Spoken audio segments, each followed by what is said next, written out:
Change lives. Cambiar vidas. Change lives. Change organizations. حياته. 改变世界。 Change organizations. Change organizations. organizations. Change the world. The question is now, what, almost 15 months into the, quote, Arab Spring, Arab Awakening, unfolding of movements for political change throughout the Arab world, where is it going to lead? Is it going to lead to democracy? Which I'd like to persuade you, I think, is very clearly the goal of, at least in some sense, almost every Arab society, at least that has been surveyed with modern public opinion survey research methods. To some extent, we can say it has already led to democracy in the sense that last October, Tunisia held multi-party elections to determine who ruled, who would control the government. They were largely free and fair. People were very proud of displaying the fact that they had voted in the first free and fair, open, competitive, multi-party election in their lifetimes in most cases. And it produced a government that still has yet to draft and adopt a permanent constitution, and that is still in some ways a tenuous coalition government that is finding its footing, but that represents an extraordinary departure for the Arab world because it is the first government in the 16 or so states of the Arab Middle East, that is the Middle East and North Africa, that could be said to be an electoral democracy since the breakdown of Lebanon in the mid-1970s, democracy there. And as you can see, and much of my lecture is really devoted to trying to parse the puzzle behind these numbers, there is an anomaly that cries out for explanation. The so-called third wave of global democratization spread, particularly during the 1980s and 90s, but really literally from the mid-70s up till the current moment, to encompass every region of the world except one. That is, there emerged both in terms of electoral democracy, and then I'm also measuring a higher quality of democracy, what I call liberal democracy, that includes pretty good protection for civil liberties, a rule of law, efforts to control corruption to a reasonable degree, civilian control of the military, and so on. And you had at least a critical mass of electoral democracies, the red bar, and in most cases also a critical mass of liberal democracies in every region of the world but one. In the Middle East, Israel is still classified, if you look within its original borders, as a liberal democracy. Turkey and Tunisia are now also democracies in the Middle East, but it means even at the end of 2011, only one of the 16 states of the Arab Middle East could be said to be a democracy. Moreover, if you look here at regional trends in freedom, as measured annually by Freedom House since 1974, and so this slide is taking two scales of political rights, for example, to contest in free and fair elections, and civil liberties, which is a bit of an aggregated scale for Freedom House and includes judicial independence and the rule of law as well. Each of these scales is a set of aggregated scores that accumulate into a 1 to 7 scale, with 1 being most free and 7 being least free, which is why 1 is at the top. So if you average these two scales over the 38 years beginning in 1974 and trace them over time, what you find are these regional trends here, that the former Soviet Union, of course, took a sudden jump in around 1990 and then kind of slipped back a bit and is not very free today. Central and Eastern Europe, unfortunately in this particular lighting you don't see it very well, but it's a purple line that ascends very rapidly. so I'm including all the states of Central and Eastern Europe, and also Latvia, Estonia, and Lithuania, has become, of the sort of non-traditional Western countries, not Western Europe or North America, the freest region in the world. It improved very dramatically. Latin America, you can see, started from a kind of middling point and has achieved a reasonable level of political rights and civil liberties. The Middle East is, and North Africa is the red line here. So in the 1970s, it was not the worst, that is least free region of the world. Rather, those distinctions were held by the communist countries down here and by sub-Saharan Africa. But the point to be made is that most of the rest of the world improved, particularly over the 1990s and to some extent the 2000 period. And the Arab world really kind of oscillated within a rather narrow range. And today, at the end of 2011, the average levels of political rights and civil liberties, again, as measured by Freedom House, of the all the states of the Middle East and North Africa are, tied with the former Soviet republics for worst in the world. If you look at these 16 regimes in terms of what they are, again, you see here that in my judgment and the judgment of Freedom House as well, the only country that we could plausibly describe now as an electoral democracy is Tunisia. There are very competitive and pluralistic politics in Lebanon and Iraq. I think because elections are not fully free and fair there, because there's a tremendous amount of, armed intimidation. And Lebanon also has very complicated pre-arrangements by sectarian identity that constrain political choice and so on. We can't call either of these countries a democracy. There are a couple of monarchies that have more competitive and pluralistic politics, like Kuwait and Morocco. But basically, you've got authoritarian and closed regimes still in the region, still to this day, almost a year and a half after the ignition of the Arab Spring. So why has the Arab world lagged so far behind? I've tried to emphasize in my writing, which has been influenced in part by, I think, a very seminal article published in the journal that I co-edit, the Journal of Democracy by Alfred Stapon several years ago, that it's hard to describe this as principally a problem of Islam, of countries having Islam as the predominant religion among their population. You can see here, I need to update these figures, but if you compare countries that are members of the Arab League in terms of their average freedom scores with countries that are not members of the Arab League but are also Muslim majority countries, the countries that are non-Arab Muslim majority countries have significantly higher, better levels of freedom than the Arab countries.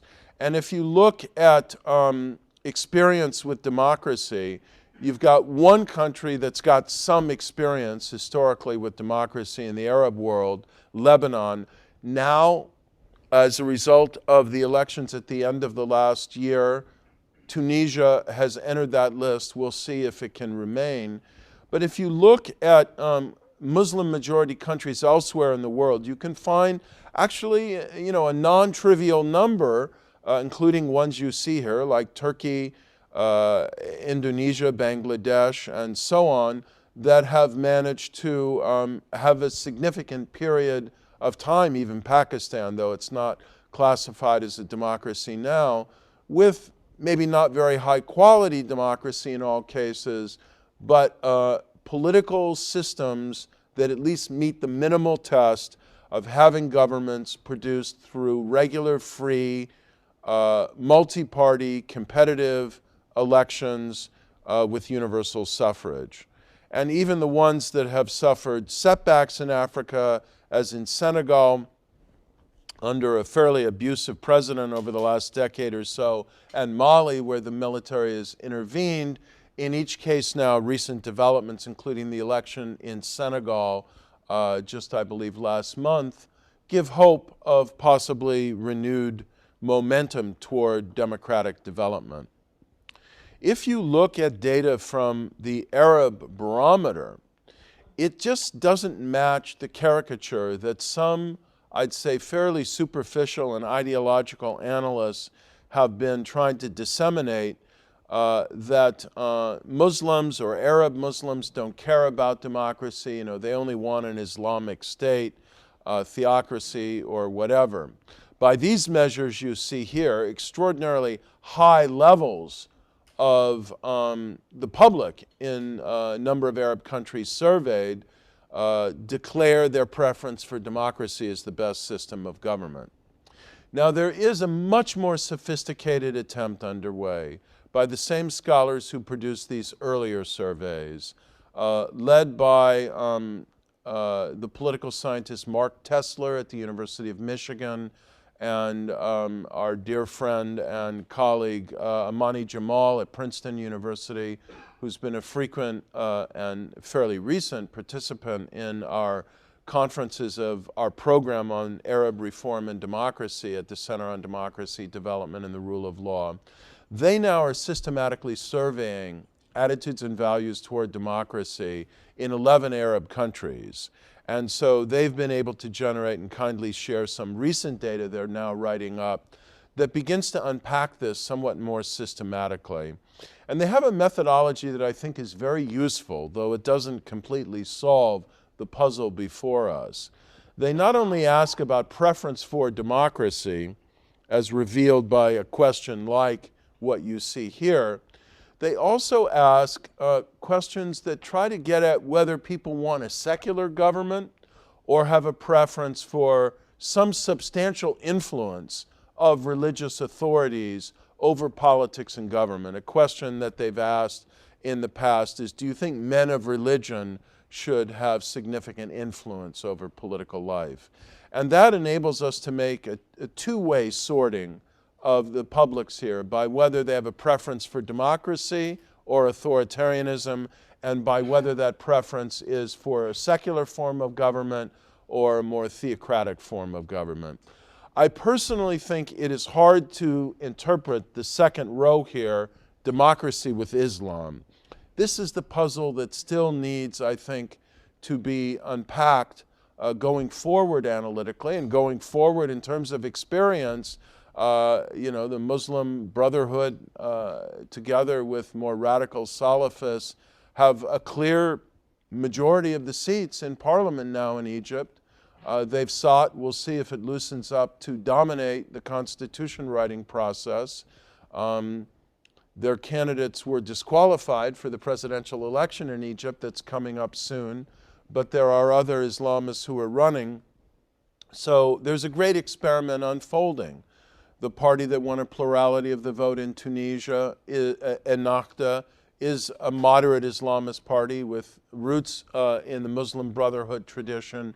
I think there's significant and interesting evidence that it's undergone quite a substantial evolution, but as politics unfold in Tunisia, we'll see to what extent they govern that way and write a constitution that way. In any case, I've presented here, for reasons of space and time, data for only 4 of the countries they've surveyed, as you can see, very recently, in most cases since the initial eruption of the Arab Spring. And you see here, first of all, that, again, they found this in the mid-2000s. They find it again with astonishing consistency across the Arab countries they are interviewing in, that overwhelming majorities of the public in each of these countries, typically 80% or more, declare their preference for democracy as the best system of government. But then in many of these countries, the population rather evenly divides between those who say they want a secular form and those who want democracy, at least with some significant role for Islam. What's interesting to me is that when they did these surveys in the mid-2000s, the typical pattern seemed to be what you see here in Jordan. The pro-democracy group splitting about half and half, though in this case it's about closer to 60-40. And now, first of all, Jordan was literally half and half. Now it's a little bit among the Democrats in favor of secular democracy. I do think that there's been some gravitation in Jordan from here to here, which is not, if people are moving from a preference for, kind of Islamic democracy to Islamic authoritarianism, that should not, reassure us. But the numbers are still small. And in Algeria, in Egypt, in Tunisia, if we can believe these numbers, there is still a preference, a majority preference among the public for secular democracy. Now that might lead you to ask, why are religious parties winning pluralities of the vote and in Egypt a majority of the popular vote? And here I just want to, we're very early. The most important thing I can say to you analytically is my kind of instinctive judgment and kind of empirical reflection and projection that I think we are very early in a process of political change, struggle, conflict, redefinition and conceptualization in the Arab world that will unfold over an extended period of time. Certainly, I think, over the course of the rest of this decade before things become clearer. I think it could be another decade before we know even if Iraq is going to turn in a democratic direction or if the trend toward more personal rule and a possible, more explicit form of authoritarianism really is consolidated. But here we see, I think, a possible explanation for what's happening, a confirmation of some speculation that in Egypt, in Tunisia, possibly elsewhere, I think it might be different in Yemen, there's much stronger sentiment for Islamic influence in government and politics in Yemen. But in some of these other countries, somewhat more developed countries, somewhat closer to Europe, somewhat more integrated into the world, people may vote for the Muslim Brotherhood or Islamic parties, but it may not be for religious reasons. There's quite a lot of field research that suggests to us that people have been, not only in the last few months, but in previous elections, in Egypt, for example, where there were in late 2005 competitive, somewhat competitive parliamentary elections. So it's not like we don't have any previous evidence to go on. And a lot of research suggests that many people who are not religious have been voting for religious parties because they have a pure moral image, because they're believed to be free of corruption and to stand against corruption, because they have a record of delivering social services, often through impressive networks that they have established at the grassroots on a voluntary basis. And people are just voting for a government that will provide them with the basic needs of their life and deliver. Once those governments get elected, they have to perform. And if you want my bottom line on the future in many of these countries, since I do want to leave time for discussion and I'm not sure I'll get to all my slides, I would say this. I think the most important question about the future scope and prospects for democracy in the Arab world is this.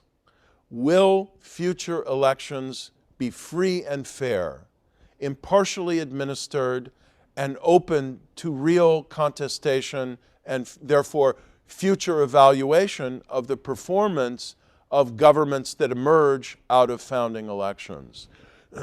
If they are free and fair, which is to say, if there is not state capture and the fairly rapid construction of a new political hegemony to replace the pre-existing political hegemony, then people will be able to evaluate. And I think the arguments that some of our colleagues, like Shadi Hamid, who is a scholar at the Brookings Doha Institution in Qatar, and the Brookings Doha Center, and was a postdoctoral scholar at our center 2 or 3 years ago.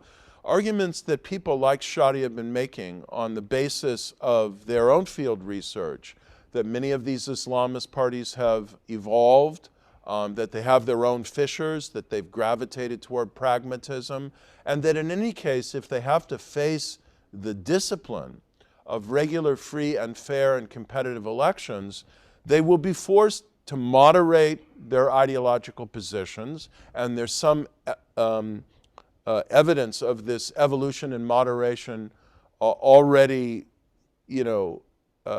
available in Tunisia, and to some extent as a result of the political splits that the Muslim Brotherhood has gone through in Egypt on generational and other lines. And they'll be forced to deliver the goods and focus on improving the economy, delivering social services, generating inclusive government, and not pushing a very religiously or otherwise ideological line. So we will only know over time, but with free and fair elections, people can evaluate, replace, decide, constrain. Vertical accountability can work. In any case, from their previous research, the scholars in the Arab Barometer, which I think is an enormously exciting social science initiative that's going to replace a lot of assumptions and speculations increasingly with the kind of empirical evidence that I'm previewing for you here, have argued in their writings that, first of all, have shown in their writings that devoutly religious Muslims, at least in the Arab world, but I think there's evidence from this elsewhere. I see my colleague Don Emerson from FSI, who knows the reality and the data in Indonesia and Southeast Asia extremely well, so he can intervene in a few moments if he wishes to. But at least in the Arab world, we see here that there's no relationship between religiosity and pro-democratic sentiment. Those who read the Quran every day or by other measures appear religiously pious and practicing and devout are no more likely or less likely to support democracy than anybody else. And basically you saw the numbers that if you look across the countries and ask a question in a certain way, is democracy the best form of government? In every category of religiosity on average across these countries, you get about 85% of Arabs saying, yes, it's the best. Amani Jamal and Mark Tesler therefore concluded in an article they published in 2008, democratic values are present to a significant degree among Muslim Arab citizens, most of whom support democracy. And this is the case whether or not an individual believes that his or her country should be governed by a political system that is Islamic as well as democratic. So again, that puzzle remains unresolved. Now, they published this article in 2008. Therefore, those who said the Arab Spring came out of nowhere, nobody anticipated it coming, it took us all by storm, weren't fully reading the literature that was demonstrating throughout the previous decade, not predicting an imminent collapse of specific authoritarian regimes, but demonstrating a gathering crisis of authoritarianism on the basis of many developments as well, including the Kafaya movement in Egypt and many other things. We're showing a deepening crisis of authoritarianism, rising public frustration with the lack of accountability and freedom, and the emergence at some point between an earlier period when socialism and Arab nationalism were the prevailing sentiments and deference to authority, and now the emergence of a distinctly pro-democratic political culture. They went on to to argue that there's broad popular support for democracy in the Arab world. People do not believe it's just a Western form of government that's incompatible with Islam. Support for democracy doesn't necessarily mean support for secular democracy, and there's this fairly even division of opinion on whether Islam should play an important role in political affairs. Now, that was before the recent round of surveys, and I think the recent round of data, which they're still getting in and analyzing, suggests, interestingly, a shift towards secularism in some of these countries in recent years. I think in a few countries, possibly like Yemen, the shift has been in the other direction. So I don't think political culture can explain the Arab democracy deficit. Now, moving more briefly, neither can it be economic development, because if you look at the per capita incomes of Arab countries, first of all, obviously, there's many of them that are impressively, if not obscenely, oil rich. But others like Tunisia, Lebanon, you know, these are middle income countries at least. And even the ones that are further behind, I'm looking at gross national income and purchasing power parity dollars, and these are back in 2007, so they're obviously higher now. Even the ones that are further back, like Egypt and Jordan and Syria, it's not hard to find countries like Indonesia that have similar levels of per capita income. So, you know, it isn't logical to say that economic development is an insurmountable obstacle, and in most cases one would expect it would even be perhaps a facilitating condition were it not for the resource curse, namely that oil does seem to be a problem for democracy, particularly when a country becomes oil rich, before it becomes highly economically developed and before there emerge reasonably robust institutions of representation and accountability, rule of law, and so on. We know the old saw that's turned our founding declaration on its head. Samuel Huntington, I don't think invented it, but popularized that no representation without taxation, that if you don't create these bonds of citizenship and accountability between rulers and ruled, you are opening the door to a very distorted political economy of rule that isn't very friendly to democracy and that gives rise to, you know, a very perverse type of rentier economy, high dependence of citizens on the state, massive flow of resources into the state and its coercive apparatuses, really depressing and pervasive levels of political corruption, co-optation of political opposition becomes very easy because of the state and ruling party or ruling monarchies control over this, and other factors such as extreme inequality and a weak civil society that are not conducive to democracy. I think this can happen, that is, a rentier state can emerge when external rents fall upon the regime from resources other than oil, and foreign aid, I've argued for many years, can be one of them, which explains a little bit the phenomenon of Egypt.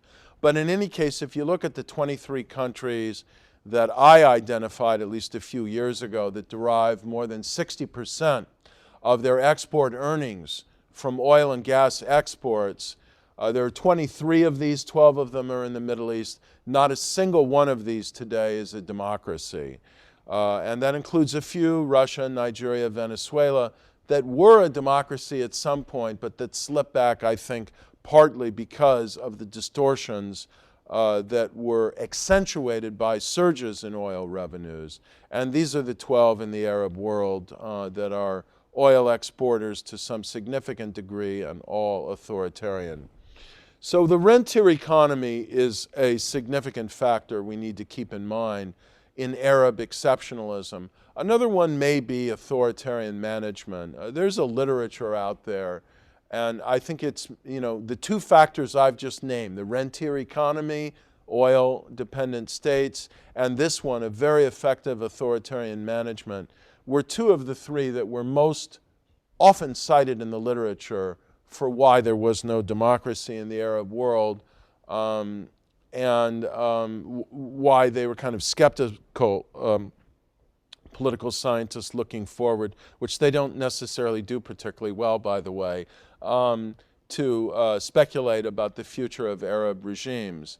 And what these analysts saw were highly developed and effective repressive and intelligence apparatuses. Maybe the state didn't work very well or very responsively or have many incentives to be efficient in other sectors. But boy, the mukhabarat, the intelligence apparatus, that worked well. That was an efficient and well-resourced and well-managed operation. At the same time, repression was selective, and it's much more efficient. You don't need to be an MBA or PhD student in the Graduate School of Business to understand this logic, but I think you will appreciate that. If you can conserve your resources of repression and visit them on people who are really straying very far from the desired constraints very selectively, and otherwise draw people in and co-opt them and get them to voluntarily comply, it becomes a much more efficient way of maintaining authoritarian control. And countries like Morocco, Jordan, Kuwait, to Egypt to some extent, others in the oil-rich states have become extremely adroit at this, very resourceful at it. And of course, in the wake of the Arab Spring, Saudi Arabia has pumped tens of billions of dollars. It's a major story about, post-December 2010 responses of Arab states to what they see is a new and concerted challenge. Tens of billions of dollars into new subsidies, new expansions of employment, just trying to buy off their population. And Saudi Arabia is a really big oil producer and a really rich state. But if you look at the population of Saudi Arabia, which has been like doubling every 20 years or so, if you have a 3.5% annual rate of population growth, that's about the doubling time. This is no longer a small country. They're going to have 50 or 60 billion people, a million people, but that's still a lot. Particularly in a country that doesn't have much water or fertile land, they're going to have that number of people in 15 or 20 years. And then it becomes harder to, even with their level of oil wealth, to buy people off. So they've managed politics well. This is now very efficient because it's advancing itself on its own. Maybe that says something about the Arab Spring, but in any case, if you look at political institutions and opposition politics, they've also been adroit. Maybe their skill is running out now in managing that and dividing and ruling and using the opposition. They haven't fully lost their skill. If you look at the way the ruling military in Egypt has managed this presidential election and proliferated candidates, encouraged people to run, then banned certain candidates. And the brilliant move, it took me about 30, 45 seconds to figure it out, but most Egyptians I found figured it out much more quickly. The brilliant move of getting Hosni Mubarak's immediate successor and longtime, like 20-year head of the Mukhabarat, the intelligence apparatus, Omar Suleiman, to run for president. And then he had his intelligence apparatus or former deputies, kind of managing his campaign, launching it with a big splash, and then disqualifying him, along with the head of the Muslim Brotherhood and another radical Islamist presidential candidate. Absolutely brilliant. The guy was set up. You could feel kind of sorry for him because I suspect he really thought he was being allowed to run for president and maybe being groomed by the military. But this way, they look perfectly neutral. They have disqualified this former apologist and enforcer of authoritarian rule in Egypt. And oh, by the way, probably the guy who would have won the election as well. So they get a bit of cover and they have a reliable I think, agent for being responsive to their interests in the former foreign minister, Amr Moussa. So unless something surprising happens, the Supreme Council for the Armed Forces in Egypt and what remains of the Egyptian establishment, I don't think is going to lose complete political control in Egypt. Anyway, the consequences of this kind of strategy of authoritarian management, selective repression, political co-optation, was that the system could be sustained in a clever and adroit way without, the kind of tyranny that prevailed in Iraq or Libya, prevailing in most of these countries, without that for, rather long time. Then, of course, there were the external factors, a very bad neighborhood. You do get into circular causation. If you don't have any democracies in a region, one reason why you don't get transitions to democracy is you don't have any democracies. There's no points of diffusion, no models that can give people ideas and provide hope and inspiration of another alternative. This is why I think what's happening in Tunisia now is so important. And at the same time, look, we've just behaved in ways that have not been very consistent with our values. We could debate whether they were consistent with our interests. I think that they were so cynical that they were not. They were running big risks of anti-Americanism. And I think the way this unfolded and the way the Obama administration did repivot and position itself, I think tardily, but somewhat clearly on the side in most of these countries, not in the end Bahrain, very sadly, of forces for democratic change. I think we dodged a bullet, frankly. Not fully, it's not over, but there isn't the level of anti-Americanism in Tunisia or Egypt that there might have been.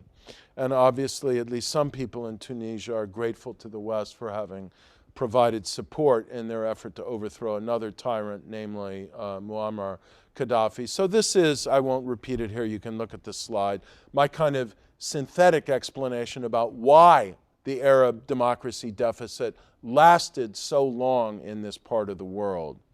Now, I want to conclude with a thought about the future. It's really a set of factors that I think will determine whether or not the Arab Spring becomes a period of Arab democratization or just, kind of a false dawn that is succeeded by, new authoritarian realities in most of these countries. I think if you look at the literature on democratization, you can say that democracy will be more likely to emerge in these countries. First of all, most superficially, but also I'd say most sustainably as a generalization, if the new political elites, the parties, the movements, and in a way the survivors of the old order, commit to the democratic rules of the game. Personally, I don't think it's very important why they do so. If they have had maybe literally a conversion on the road to Damascus, that would be wonderful. If they think, well, if we don't play this game and adhere by the new constitution, the Arab street in our society, civil society, is waiting out there to rise up and punish us, and the costs and risks are too great of that, or maybe the external costs and risks, or basically they think they're going to win the elections and the new system is working for them.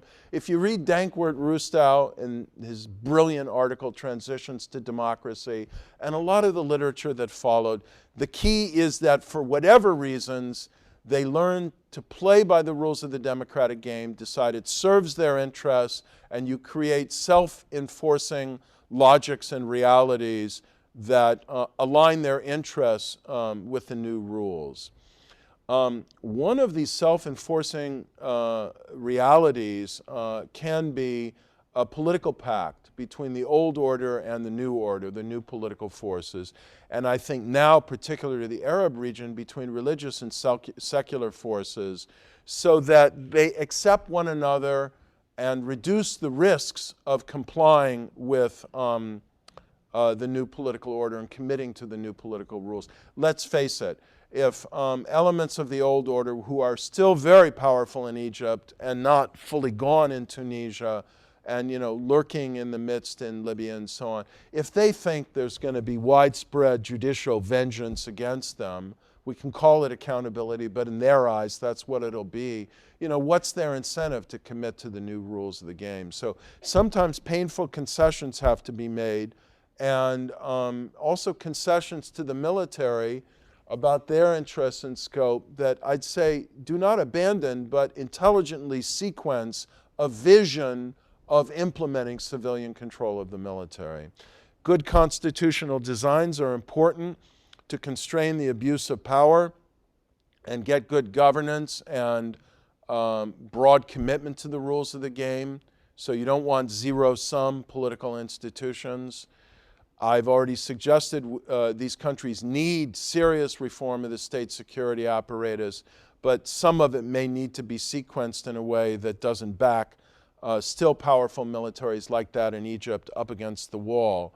Economic reform and renewal is crucial here. I wish I had the time to talk about this. We had a great conference about it last week at CDDRL, and we'll be getting up the notes of that fairly soon. But these economies are flat on their back.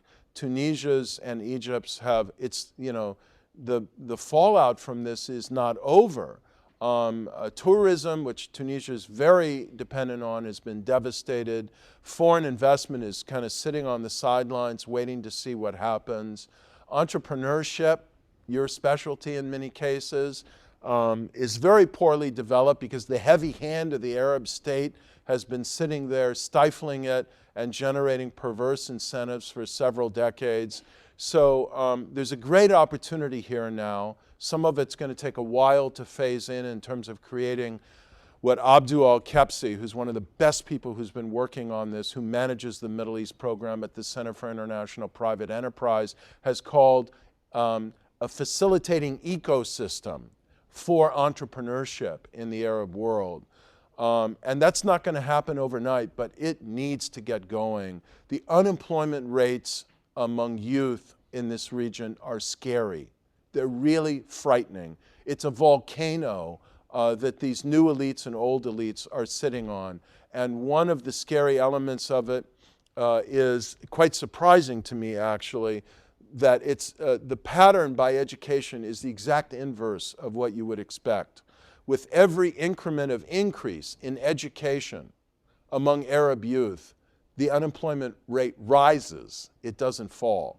And of course, that's because the Arab state was the employer of last resort for all these educated people, and it's run out of money, and there's too many of them now, and it can't do that anymore. So we need a vibrant market economy to offer them new jobs and new opportunities, and that's slow in getting going. My final points here are obvious, and you can read them. I'm not, in 10 seconds, going to even address the Israeli-Palestinian conflict. Thank you very much.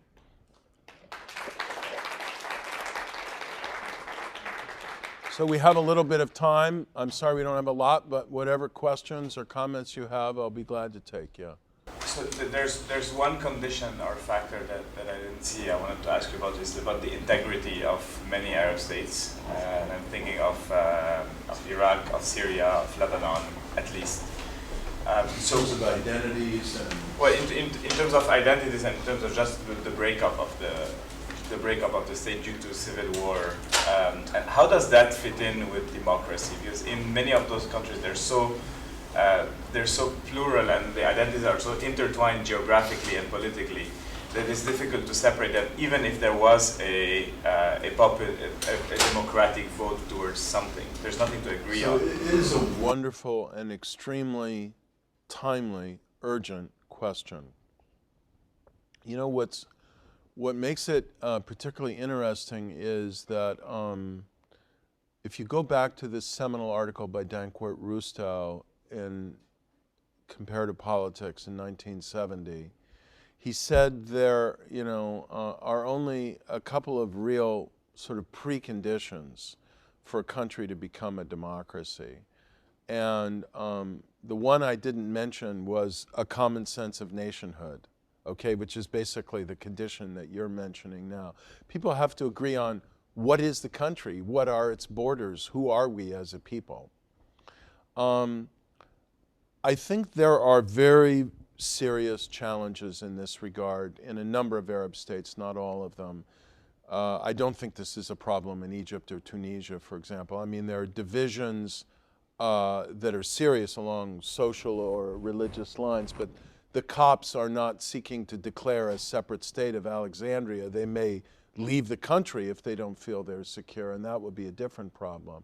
But in Iraq, in Syria, in Yemen, for sure, potentially in Libya, and several of these countries, the threat of national disintegration or dismemberment or separation is very real and hangs like a fog over the politics of the region.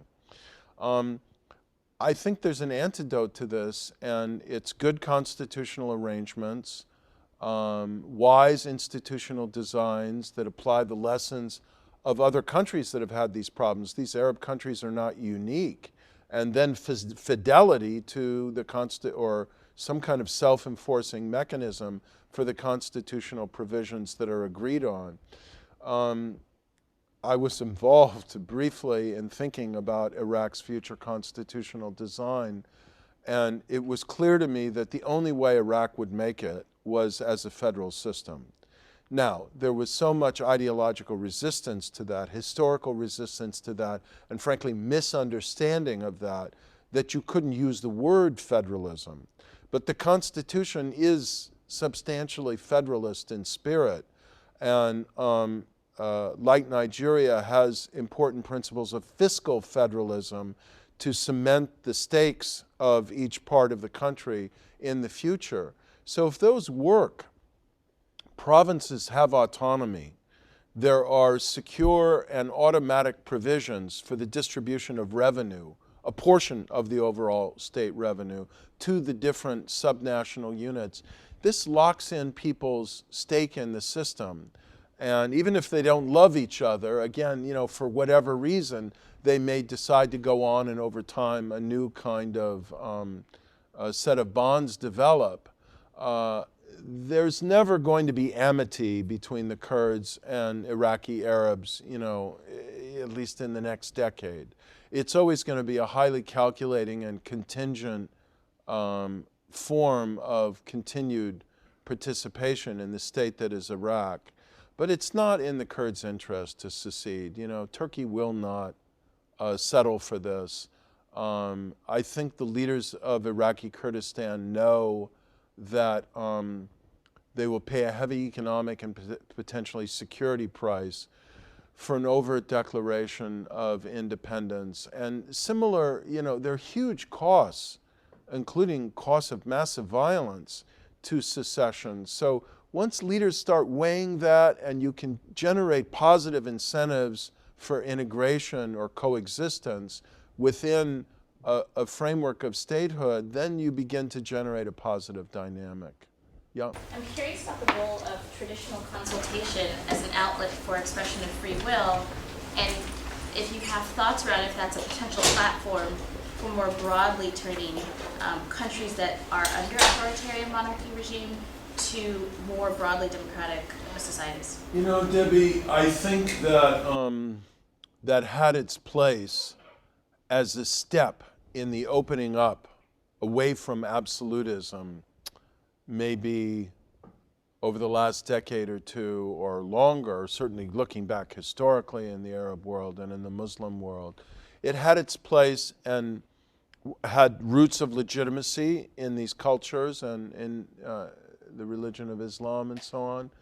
But I think it's run its course as a useful tool. Because if you look at this data, people don't want consultation. They want democracy. They want real accountability. And they know that consultation is given by the rulers and can be taken away or, frankly, ignored by the rulers. So if consultation doesn't go toward genuine accountability, representative government, or at least as an interim step, some constraint on the arbitrary power of rulers to simply decide and dispense, it isn't going to achieve much any longer. We're just, in terms of popular expectations, popular needs, and frankly, the corruption of government in most of these countries, we're just well beyond what can be achieved through the mechanism of traditional consultation. Change lives. Cambiar vidas. Change lives. Change organizations. 改变世界。 Change organization. Change organizations. Change the world.